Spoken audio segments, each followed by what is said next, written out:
Hi, this is Kylie. The two content resources that I decided to explore were Hippocampus and Guru. Going to start with Hippocampus. Teachers can access it by going to hippocampus.org and creating an account and logging in. And in order for students to use it, the teacher can just post the link that is found on the main page. The reason that teachers need to make an account is because when they do so, it asks the content that they would like to have provided. So I selected algebra and geometry. And when I go to make my playlist, all of the topics that are associated with algebra and geometry are listed. And when you click on one of the resources, I went to the search bar, typed in rational because that's the topic I'm looking to focus on. And you can preview the video or the presentation by clicking on the link and it will pop up here. Once you preview it, you can then add it to your playlist by dragging it over. And you can see I have a message here because I already added this to my playlist. So just so you can see what a playlist looks like, I created one using rational expressions.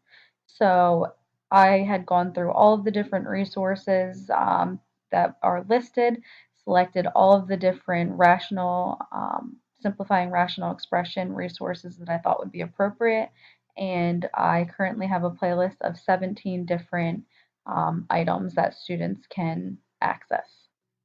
Another feature that this site offers is something called Launch a Course.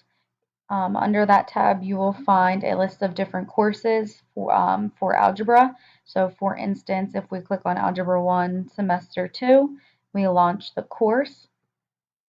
I would like to look for rational expressions.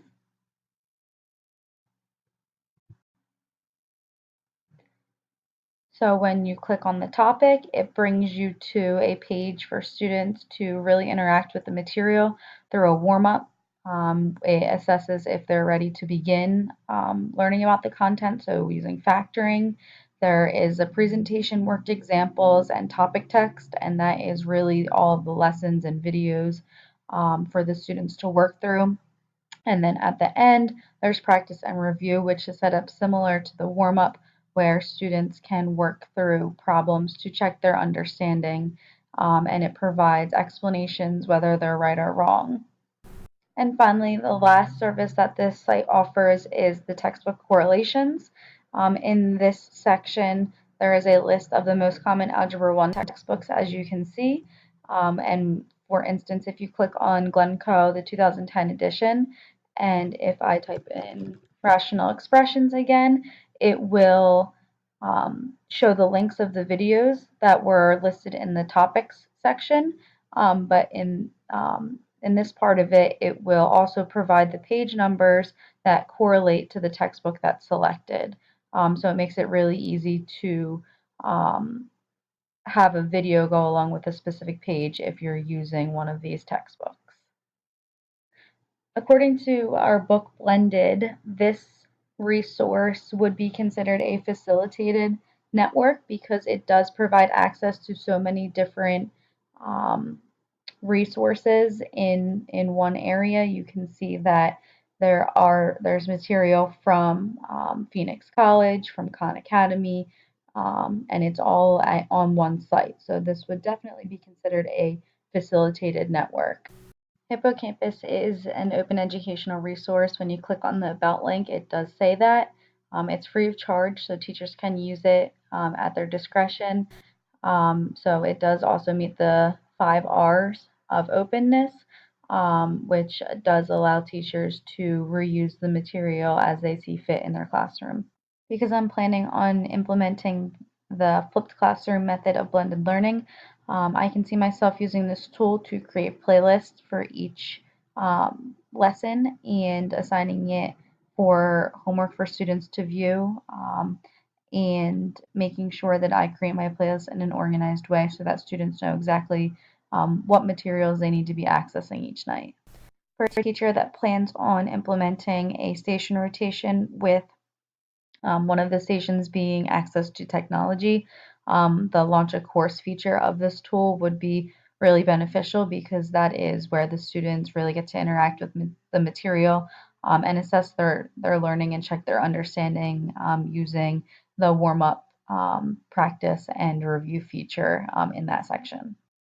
The other tool that I decided to analyze was Guru, and you can access it by going to gooru.org and creating a teacher login to access the homepage. I started by creating a classroom, and you can see that some of the content is already loaded for an Algebra 1 course with different units and different lessons. Now, when I went to look at the other content, if I create another class here, the way that it's set up, you can actually browse the content or other catalogs that are available with different material from different resources. However, when I did click on these, a lot of them are very limited. In this case, this only is a GeoEducator community. If I click on another one, there's no courses. This one only provides some science and language arts. I found it very challenging to find any Algebra 1 material that I found was useful. Um, so I really had a hard time with this tool. Even though there is some content that's provided, the other feature of this tool that would probably be more beneficial is in the content manager. You can actually create your own courses, assessments, questions, rubrics, that sort of thing.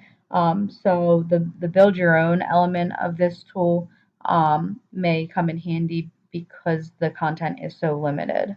Something else that's really important to point out about this tool is the performance overview.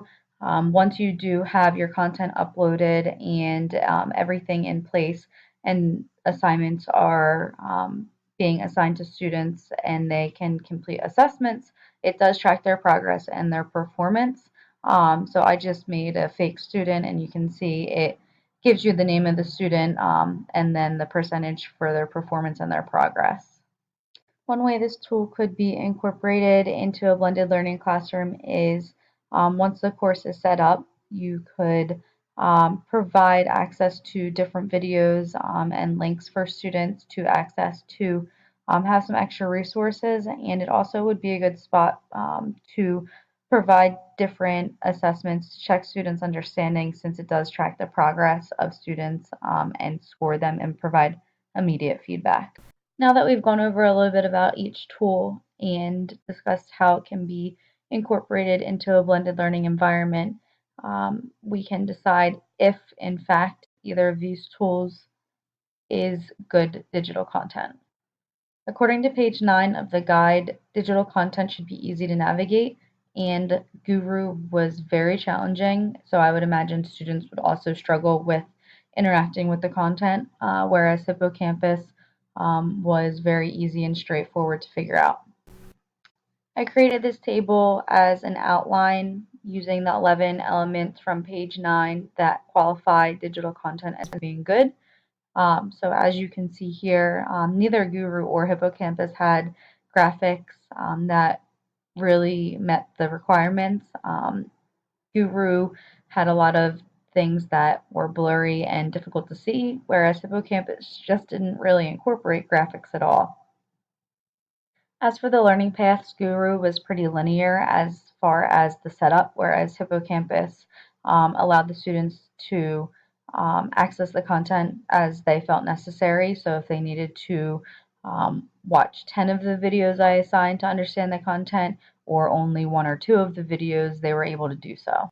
As I've already shown, both tools do have interactive and assessment elements for students to really engage in the material and then assess their understanding by answering multiple choice questions or fill in the blanks. As I mentioned before, the user interface for Guru was very challenging to navigate, and although there was assessments for students to be interacting with, as far as adaptive engines go, it is still very linear, so it does not change the path for the student depending on the results of the assessment. I didn't really see any signs of interoperability. So I can't really say for sure how that would work. But as far as I know, I do not think that it will integrate well with other tools. The cognitive load for Guru really depends on if you are creating your own content or not. The content that's preloaded does have a lot to it. When I was looking through some of the different examples, it was very overwhelming, the different activities and videos and um, exploratory lessons. It just seemed like a lot to be incorporating into an online lesson. Um, Now, if the content is created by the teacher and uploaded, then there is the possibility for that to be prevented. I did make sure to point out that that Guru does collect data and student performance and progress, and they can work at their own pace depending on how fast they move through the material. Going back to the hippocampus column, it does have an adaptive engine. One thing I didn't get to point out was that in the section where you launch a course, under the review part of it, if a student doesn't do well or doesn't answer a question correctly, it will change the question to be a little bit easier. And also on the other side of it, if students are working through those problems easily, then the system will notice that and incorporate some more challenging problems. As far as interoperability, similar to Guru, I'm not really sure. It doesn't necessarily collect too much data using the hippocampus site. So there shouldn't be too much that needs to be incorporated with other tools. The cognitive load of hippocampus really depends on the teacher and what feature is being used. If the playlist feature is being used, the teacher is really in control of how many videos are assigned to the students. And if the launching a course feature is used, students aren't provided with too much information in each lesson where it would be overwhelming. Hippocampus does collect data. However, I wasn't able to find where that data was accessible for the teacher. As far as I could see, it was just really feedback for the student for them to collect data themselves and determine if they were ready to move on. As far as the tool being self-paced, students can move at their own pace depending on if they master the skill. I really look forward to using Hippocampus in my classroom moving forward. I plan on implementing the flipped classroom method for my blended learning, and I was really concerned that I was going to have to create my own videos if I wasn't able to find any. And Hippocampus really provides a perfect platform for all of those videos in one spot for me to be able to kind of navigate through and see what I want my students to be accessing.